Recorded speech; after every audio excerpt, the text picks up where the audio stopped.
Okay, I am live. Awesome. Hey, everybody. Happy Wednesday. I know I am live a little bit earlier than normal, but you know what? There is some daylight left, like 45 minutes, and I want to go outside and go for a walk and hang out with my daughter. So I decided that I was going to do this live a little bit earlier to make sure that I have time for that.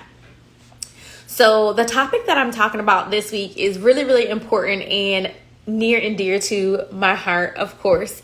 As a homeschool mom, as a woman, something that we all struggle with, and I think we all can identify with, is doubt. So I want to talk a little bit today about disabling doubt. If you struggle with doubt at all, just give me a thumbs up in the chat.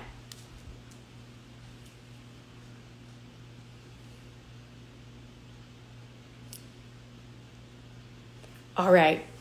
So when I think about the word doubt, it makes me think about me not being sure. All right, I'm getting some hearts. It makes me think about not being sure about my abilities, not being sure about the things that I'm doing, right? And we all struggle with that, but we don't always like to talk about it, right? We live in like this fake it until you make it culture.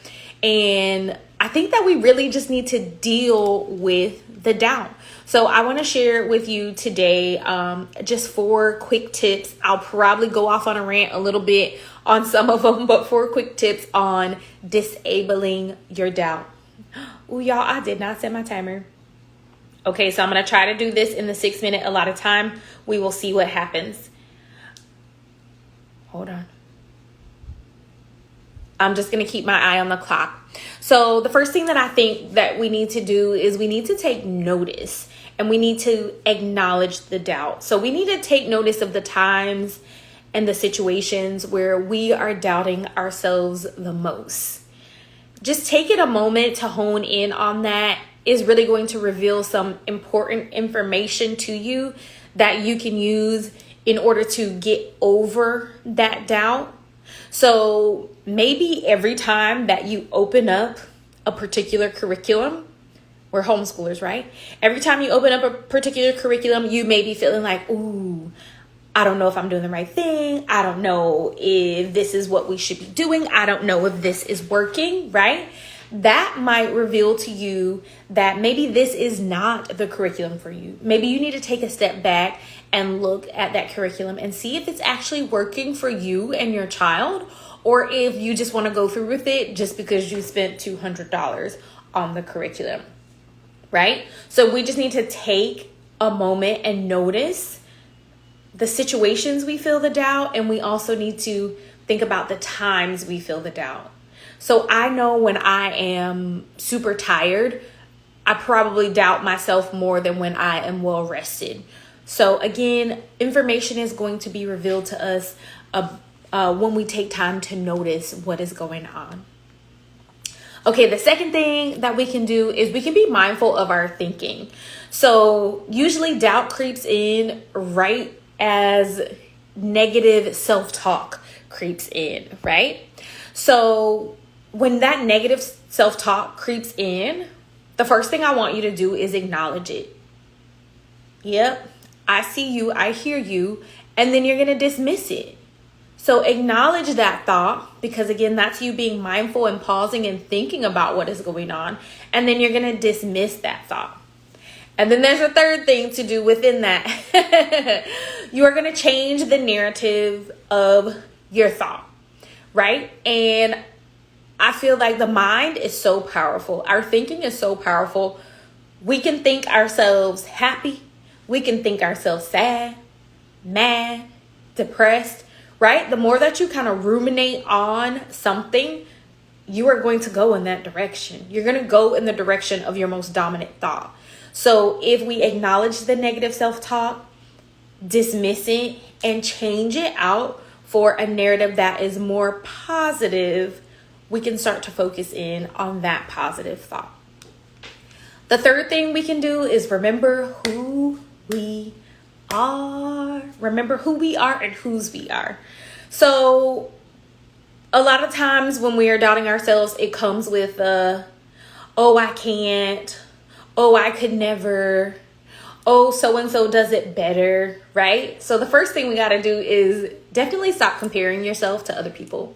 Comparison is the thief of joy. I know you've heard it a zillion times, but for real, y'all, it really is. When you're comparing your life and your story to someone else's life and story, just the parts that you see, sometimes we can get really down on ourselves and we can really doubt ourselves. The age of social media has made that super easy to happen. But remember, social media just gives us a glimpse of a person's life, and it's really the curated part. It's really the part that they want us to see, right? So right now you're seeing me in this little frame here, but you don't see the junk that I have on the side. You don't see the junk in front of me. So just keep that in mind. Don't try to compare yourself to other people. Just remember who you are and what you can do. Then I also want you to go back in your memory banks and think about all the, excuse my language, all the times that you were a badass, all the times that you overcame, all the times that you accomplished and crushed whatever was in front of you, whether that was a goal or a hurdle. Okay? So don't compare yourself to the next man, woman, homeschooler, whatever. Don't compare yourself to that. Remember who you are and just live in that truth. Okay, and the fourth thing you can do is sharpen your skills. So sometimes when we doubt ourselves, it's because we're not confident in the thing that we're trying to do, right? So there's always, I love learning. I try to learn something new every single day. I am a teacher by trade, by nature. I like to read, I like to listen, I like to observe. So if we are doubting ourselves and we're not confident in our skills, we can do something about it. We don't have to just keep doubting. We can work towards becoming confident in that thing.